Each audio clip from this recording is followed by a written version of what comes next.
name is Angelica. I am the director of the Specialized Center for Stuttering here in Peru, in South America. And today I have the pleasure to be with Vivian Siskin.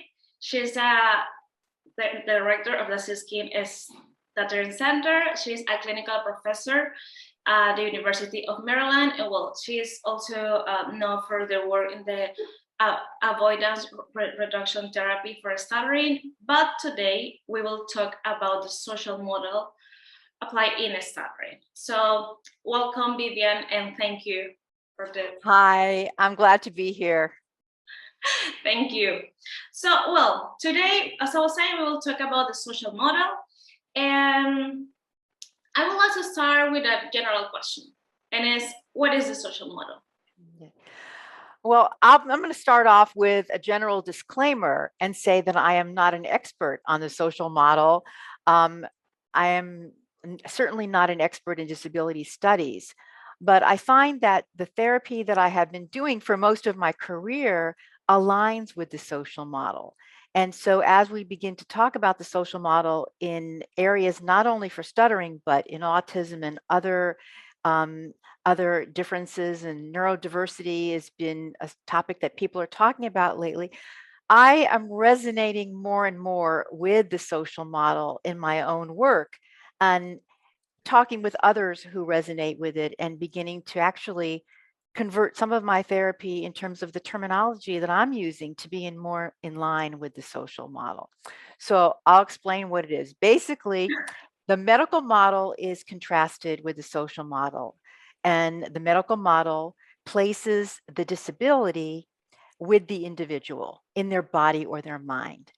And in the medical model, the medical profession seeks to fix the person through therapy or rehabilitation or some way of improving the individual's ability to function.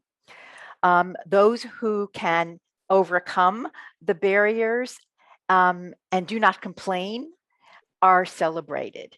And that's the medical model. In contrast, in the social model, it places the difference or the disability in society, discrimination, lack of accommodations, those kinds of things. And it seeks to fix society rather through political action, actually. Although I'm not into the political action part of it, I'm more interested in the therapy part of it. And I'll explain a little bit on how I mesh those together. And so it's more about looking at how we can change society and stigma that comes out of society that can lead to many of the problems that people experience because of stuttering. So for me, why that's important is that I do see that stuttering is a difference, not a disability. And most of the struggle or the life impact that people have from stuttering is because of society, not because of the way they're talking.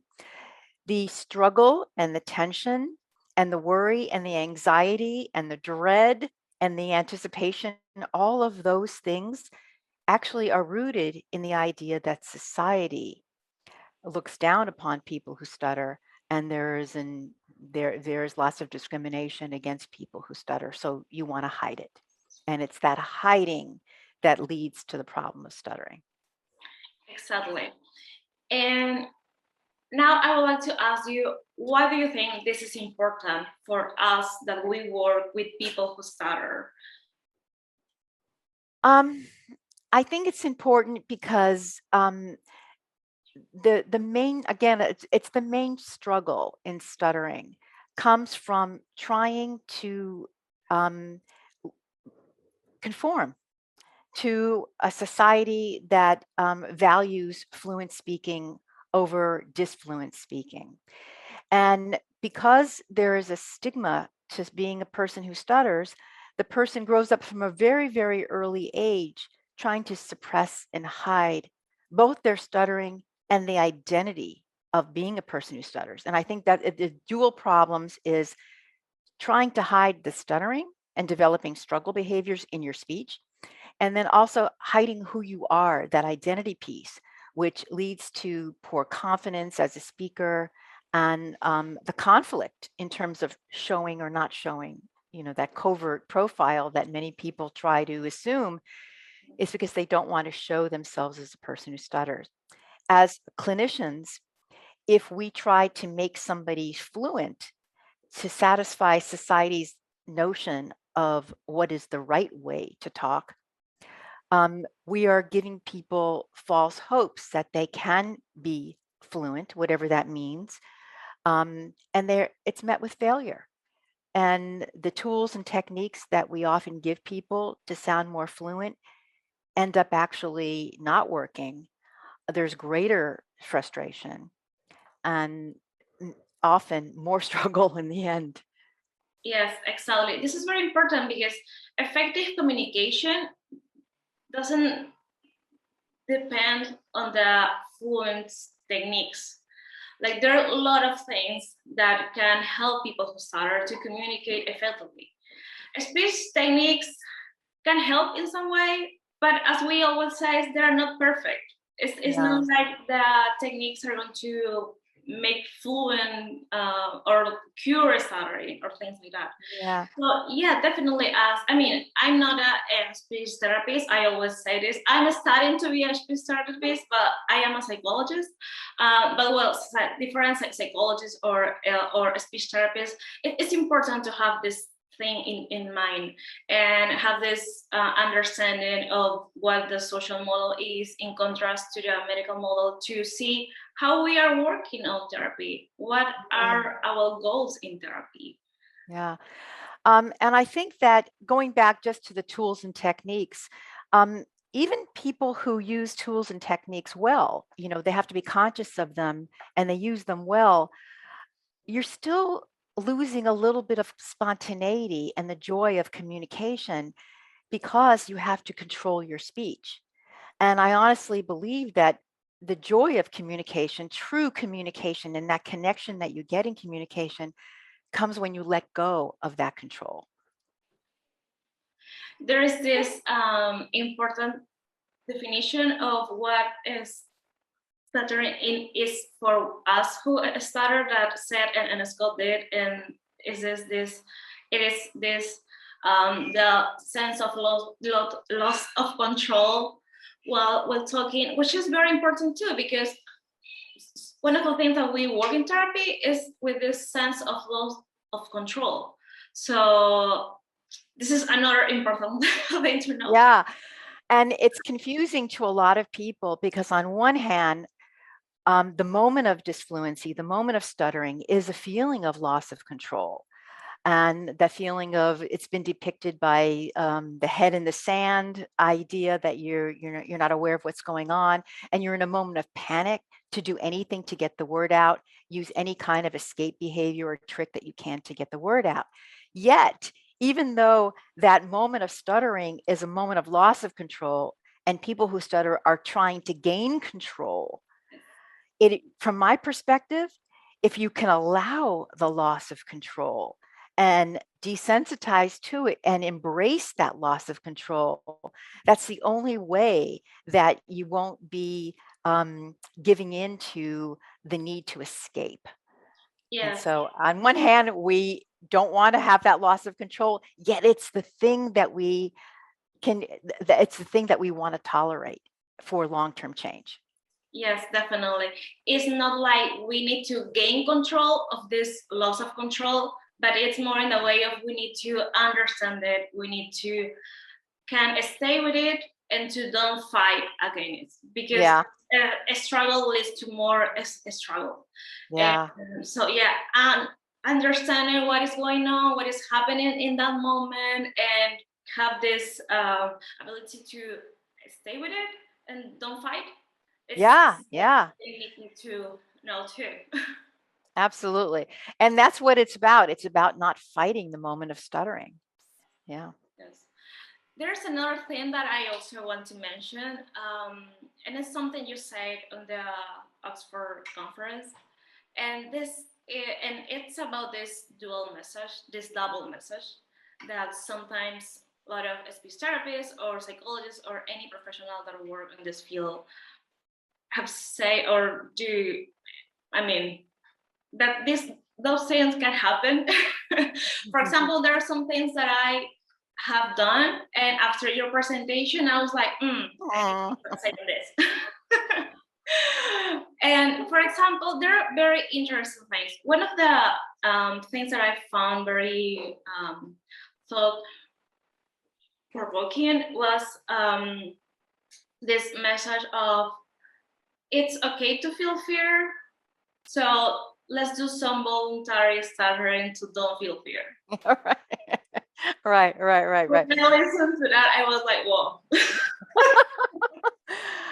Yeah, part of the problem is that, I think the problem is that we all grow up in this society, and we all have a certain amount of self-stigma that comes from buying into the notion that stuttering is not good. And so even as clinicians, I'm a clinician who does not stutter. And if you look at clinicians, they are happy when their clients are fluent. The clients are happy when they are fluent.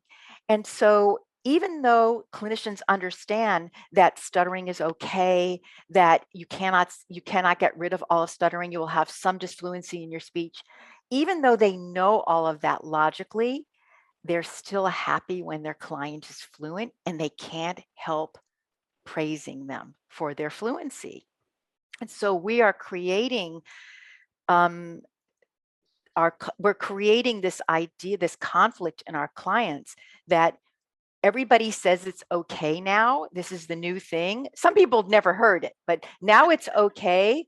But is it really okay? Because my therapist is very, very happy when I don't stutter, and my parents are happy when I don't stutter, and my boss is happy when I don't stutter.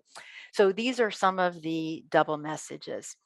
And I think it comes from us all being a part of the notion of the same society that continues to breed the idea that stuttering is not a good thing. The most important one that I notice in terms of double messages, the most obvious one, is that everybody says, okay, it's okay to stutter. And you learn all about these famous people who stutter, and you have role models of people who stutter. And look, the president of the United States stutters, and this actor stutters, and this sports figure stutters, and it's all okay. And you should be proud of being part of it, the group. And then they turn around even within the same session, and they say, okay, now we'll work on our fluency targets.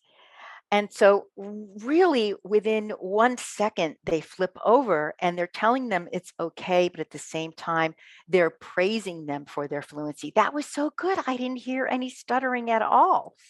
And so this is a problem because, as you noted when you heard the Oxford talk, you said, yeah, I'm guilty of some of that. It's not obvious to us. It's not obvious to us at all. How can our children that we work with understand it? And how can the parents that we work with understand it? You mentioned the other one, which is face your fears. It's okay to feel fear. But let's do some voluntary stuttering, and that'll bring down, you won't fear the fear. So we're telling people to embrace feelings, to embrace thoughts, to bring them to us. We're using all kinds of behavioral therapies like CBT and ACT and mindfulness to bring these feelings to us. But in the end, we don't want our clients to feel fear. And so that's another one. There are many, many. Yeah. Yes. I really like that the one you said already, that you also mentioned it in the Oxford conference. This idea of showing the pictures of those who stutter that are famous, but after that, how they can teach some techniques, and it's like, okay, they are learn that techniques to hide their stuttering, like this famous singer do. It's like Mm-hmm. so Yeah. could be great to show photos or pictures of those who stutter, but that they continue as stuttering, and there are good, I don't know, actors or lawyers or whatever. Yeah, I think a lot of people say, yeah, we need to have role models who show more realistic depictions of stuttering out there, and not people who hide it well or used to stutter, or whatever it might be. But I truly believe that it doesn't matter. The form of the stuttering doesn't matter. And what we need to have people understand is that the physical form of stuttering has nothing to do with the stuttering problem. The life impact has all to do with stuttering. So whether we show somebody who has no overt stuttering behaviors, that person could have a covert profile, which they are frightened all day to talk. They think about stuttering from the moment they wake up to the moment that they go to sleep. That's all they think about is stuttering, but they show none. Then you can have somebody who shows a lot of struggle, but is pretty okay with it and participates, and communicates joyfully. So I'd like to make less place less importance on the actual physical form of stuttering and look more about life impact. This reminds me a lot how for a lot of years it was very common to see, like, I don't know, this person has a severe stuttering, but it's like severe for whom? For the clinician that is listening to it, or for the person that is having that struggle? Yeah. So yeah, that reminded me like that. And how now, well, things are changing. Now how it's important to put the focus on the person who stutters and to see how this person feel it, because as you were saying, there could be some people that you can hear them as like having disfluency or stuttering, but on the inside they could be struggling a lot.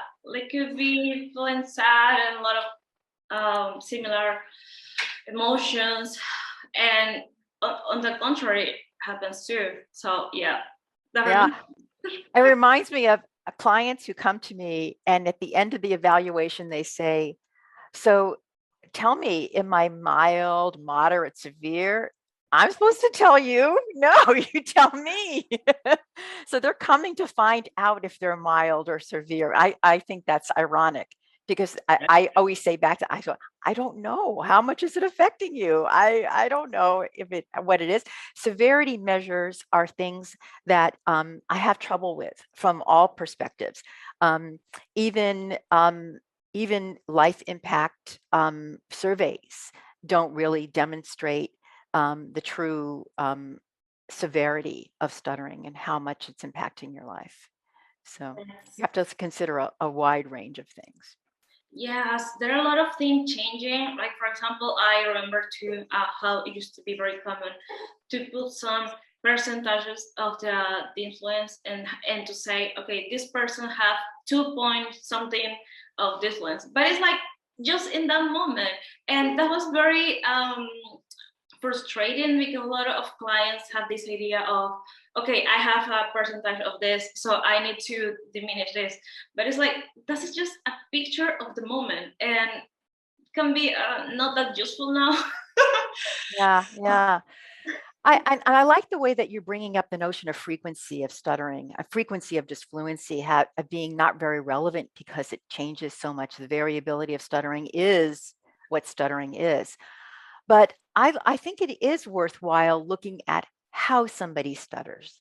In other words, look at the form of the stuttering rather than the frequency of the stuttering. And I like to do a demonstration where I show a lot of disfluency. Right now, I'm showing a lot of disfluency, but I'm still talking to you and having a lot of repetition and prolongations in my speech. And if you would actually count up all of my disfluencies right now, I would have a severe disorder of stuttering based on my frequency. But if I had complete fluency and didn't show any stuttering at all, but then I had just one one one moment of stuttering, which was struggled, that's only one. And yet it wouldn't show up as a disorder of stuttering in our counts if you're looking at frequency. So the quality of the disfluency, the way one stutters, for me, is very, very important. And even though within the social model, we were talking about the social model, where does therapy fit in the social model? I do believe that acceptance and change are compatible. So I'm all in favor of changing the way somebody stutters if they're into that, if they're interested. I don't think that the way they learn to stutter necessarily should be the way that they need to stutter. That is very changeable. Change the things you can change and don't change the things you can't. Exactly. Yeah. And communicating those things to our clients too. And I mean, you know, be realistic, not be cruel, but be realistic on the things we can do and the things we can't do. Mm-hmm. And as I was saying, with a lot of empathy, I have heard a lot of stories of children, adolescents, adults crying after a session with the speech therapist or psychologist, whatever. And they're like, I mean, we need to be honest, but also a lot of empathy because they are having a lot of struggles too. And yeah. Yeah, and I think that for me, the therapy has to be very client directed, working on things that the client wants to work on, and deciding the things that that client wants to change. And I think it's easy to do that if you ask the right questions. The problem is that clinicians are not asking the right questions. They can say, yeah, do you want to be fluent? Do you want to do fluency shaping, or do you want to modify the way you stutter? Well, there's more than two choices in the world. I prefer to ask the questions on what would they like to be doing if they had no life impact from stuttering? What would be different in their life, and work toward those goals rather than focusing on fluency, modification, those kinds of things. Get to Exactly. the real issues on how would life be different for you if you didn't stutter, perhaps. And let's work on some of those things so we can get you doing the things you want to do in life and feeling the way you want to feel in life as a communicator. That confidence is very important. Exactly. There are a lot of things to work there with the person, the psychological impact, the environment, a lot of things that we as clinicians need to work with. But yeah, definitely at the end, we want them to be happy to achieve their goals no matter how many disfluencies they have, Mm-hmm. and communicate freely. Mm-hmm. So, well, time flies. I feel like 5 minutes. Have we really been talking that long? It's hard to believe. Yeah. Yeah, this was great. I'm very happy. Thank you so much for joining me today. It was a pleasure talking with you. And I also need to say thank you to all of you that watched this video. I hope you enjoy it. And well, there are a lot of videos already with different speech therapists from different countries. So I hope you enjoy it all. Thank you so much. And one more time, thank you, Vivian.